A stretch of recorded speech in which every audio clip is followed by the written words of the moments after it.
Vou contar para vocês hoje uma das histórias da deusa Minerva. Minerva, que era a deusa da sabedoria e era filha de quem? Dele mesmo, Júpiter. O pessoal corria a boca pequena que Minerva tinha saído da cabeça de Júpiter, já adulta e já pronta para, né? Pronta para a vida, pronta para o mundo, revestida com armadura completa e tudo. Além de padroeira das artes úteis e ornamentais, tanto dos homens quanto das mulheres, Minerva também era uma divindade guerreira. Daí você ter entendido agora porque ela saiu com uma armadura completa da cabeça de Júpiter. Porém, ela era uma divindade guerreira que só protegia. Ela fazia uma guerra defensiva e não simpatizava de modo algum com a selvageria de Marte, que era um deus que iria pelo campo da violência, derramamento de sangue, etc. e tal. Atenas era o santuário de Minerva. Foi uma cidade que foi oferecida a ela como prêmio de uma disputa com Netuno. Netuno que também aspirava a ter uma cidade oferecida em seu nome. A lenda, a fofoca da lenda, diz que no reinado de Cécrope, o primeiro rei de Atenas, as duas divindades, Minerva e Netuno, disputaram a posse da cidade. Os deuses decidiram que o prêmio seria dado para aquela divindade que oferecesse aos mortais o presente mais útil. Netuno foi lá oferecer um cavalo. Minerva foi lá oferecer uma oliveira. Uma oliveira, veja bem. E os deuses decidiram que a oliveira era mais útil que que o cavalo de Netuno. Vocês concordam com isso? Não, eu não sei. Não tenho opinião formada, né? Os deuses decidiram que a oliveira era mais útil e concederam a cidade a Minerva, que lhe deu o nome, porque Minerva em grego é Atena. Porém, teve um dia, e agora é que chega a história principal, que houve uma competição em que uma mortal se atreveu a concorrer com Minerva. Essa mortal foi Aracne. Era uma donzela que atingira tal grau de perfeição nas artes de tecer e bordar que até as ninfas, pessoal, até as próprias ninfas costumavam se deixar suas grutas e suas fontes para admirar o seu trabalho. Trabalho esse não que o resultado era belo, mas não só no final do trabalho que tinha resultava um trabalho belo, mas o fazer dela, né? Aracne, o fazer, né, da Aracne com a coisa de tecer já era bonito por si, né? Tirando o resultado que era esplendoroso, né? E o pessoal dizia, né, que a própria Minerva tinha servido como mestra da Aracne. Né? Ela estava observando a Minerva, pegando a lã bruta para formar novelos, etc. Né? Aquela coisa de separar com os dedos assim que as mulheres fazem. Né?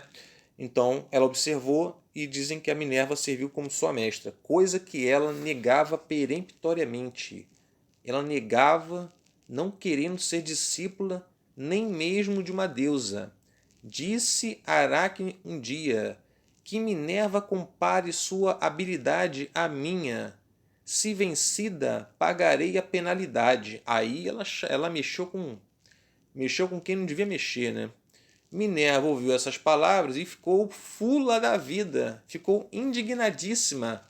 Tomando a forma de uma velha, procurou Aracne e lhe deu benevolentemente alguns conselhos, disfarçada de uma velha. Veja bem o que a Minerva vai falar para Aracne agora. Ela está como uma velha. Falou o seguinte: eu tenho experiência e espero que você não despreze os meus conselhos. Você deve desafiar os mortais como você, mas não se atreva a competir como uma deusa. Ao contrário, te aconselho a pedir perdão pelo que você falou. E como a deusa é misericordiosa, talvez ela te perdoe. A Aracne interrompeu seu trabalho de fiação e encarou a velha visivelmente irritada. E disse o seguinte para a velha: trata de dar conselho é para tuas filhas e tuas servas. Quanto a mim, eu sei o que eu devo ou não devo dizer, sua velha. Não tenho medo da deusa Minerva, não tenho medo de nada, de deusa Minerva coisíssima nenhuma. Que ela mostre a sua habilidade caso se atreva a competir comigo. Olha só o ponto em que a Aracne estava se colocando.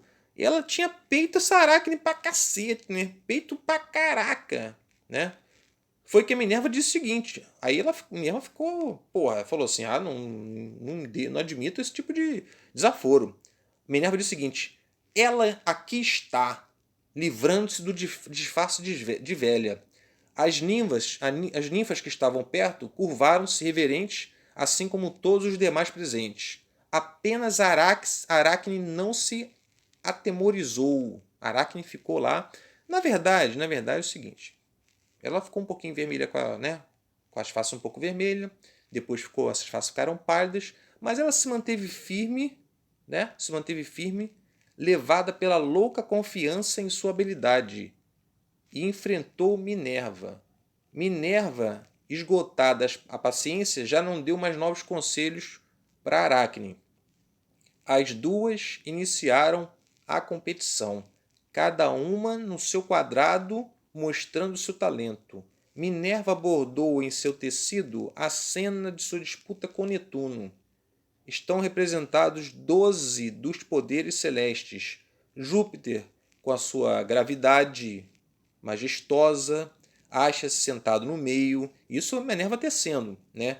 Netuno, senhor do mar, segura o tridente e parece ter acabado de golpear a terra. A própria Minerva apresenta-se no seu tecido com o elmo na cabeça. Elmo era aquele capacete que os guerreiros usavam antigamente. Assim, era o círculo central do tecido. Nos quatro cantos estavam representados incidentes mostrando descontentamento dos deuses com mortais presunçosos, vamos dizer, como Aracne, né? Que se atreviam a concorrer com eles. Ó, Minerva de repente já mandou uma indireta para Aracne na própria tecido que ela estava tecendo. Ah lá, eram advertências à sua rival. Minerva estava dando uma advertência à sua rival, no sentido de desistir, antes que fosse tarde demais.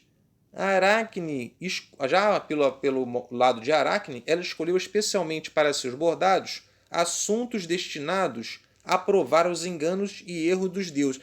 Porra, vou te falar, a Aracne tinha assunto para botar, hein? Que esses deuses gregos se enganam pra caramba, cometem erro pra chuchu.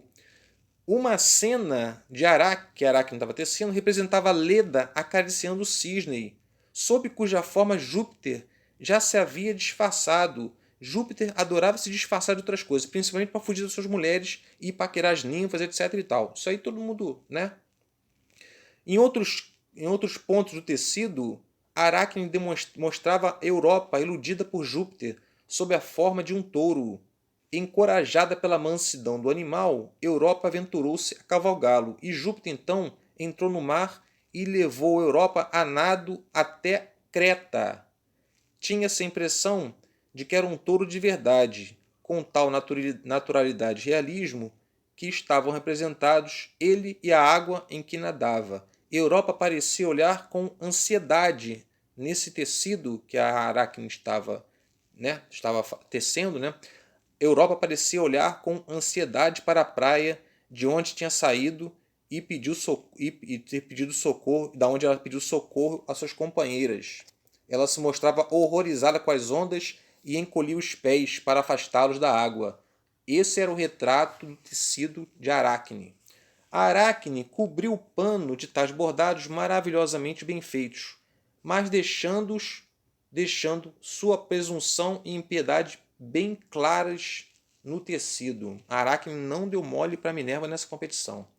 Minerva não pôde deixar de admirar, mas se sentiu indignadíssima com esse insulto. Olha, a Aracne já tinha falado aquele negócio para Minerva, hein, quando ela estava travestida de velha. Agora, Minerva ficou insultadíssima com esse atrevimento de Aracne fazer um tecido, um bordado tão bonito a esse ponto. Foi então que Minerva investiu contra o tecido com sua lançadeira e fez ele em pedaços. Em seguida, encostou a mão na testa de Aracne, fazendo Aracne se sentir culpada e envergonhada, a tal ponto que Aracne, não podendo mais suportar a sua vergonha, se enforcou. A que ponto a Aracne chegou? Se enforcou de vergonha, cara, e sentindo culpada. Minerva, olha aí, Aracne e Minerva. Minerva compadeceu-se de Aracne e, ao vê-la suspensa a uma corda, disse o seguinte: Viva a mulher culpada! Disse Minerva. E para que seja conservada a lembrança dessa lição, você continuará pendente, você e toda a sua descendência, por toda a eternidade futura. Foi aí que Minerva aspergiu uma espécie de suco, né, nos cabelos de Aracne e os cabelos dela começaram a cair. Do mesmo modo desapareceram o nariz e as orelhas, seu corpo se encolheu e sua cabeça se tornou ainda menor. Os dedos colaram-se aos seus flancos, transformando-se em patas. Flancos são as laterais do corpo. Todo o restante da Aracne mudou, né? O corpo todo o restante do corpo mudou, né? Do qual ela tece, hoje em dia, fios suspensa na mesma posição em que se encontrava quando Minerva a tocou e a metamorfoseou em o quê? Em o quê? Aranha! Aranha, pessoal! Aranha, aracnídeo, aracne. É daí que vem o nome aracnídeo. Vejam quanta coisa a gente importou da religião grega até no nosso idioma. Aracne. Aracne deu origem à palavra aracnídeo. Agora descobrimos a metamorfose de Aracne foi causada pela sua própria vergonha, na verdade. Alguns dizem que foi causada pela sua própria vergonha e não pelo fato de Minerva, né, Minerva ter feito qualquer coisa com Aracne. Bom, a gente não sabe o que aconteceu na verdade, né? Por que ela tomou essa forma na verdade, né? Fica aí para vocês. Minerva teve alguma coisa a ver com isso? Ou foi só que ela sentiu vergonha e começou a se transformar numa aranha? Bom, não sei. Sei que até hoje a Aracne tá por aí, né? Uma hora ou outra você encontra uma aranha por aí, tecendo seus fios, e foi como Minerva falou: por toda a eternidade, você vai ficar assim por toda a eternidade, você e seus descendentes. Não quando uma aranha tem uma aranhinha, os seus descendentes vão ficar assim por toda a eternidade. Essa é a história maravilhosa de Minerva com a ninfa Aracne. Espero que vocês tenham gostado. Até a próxima.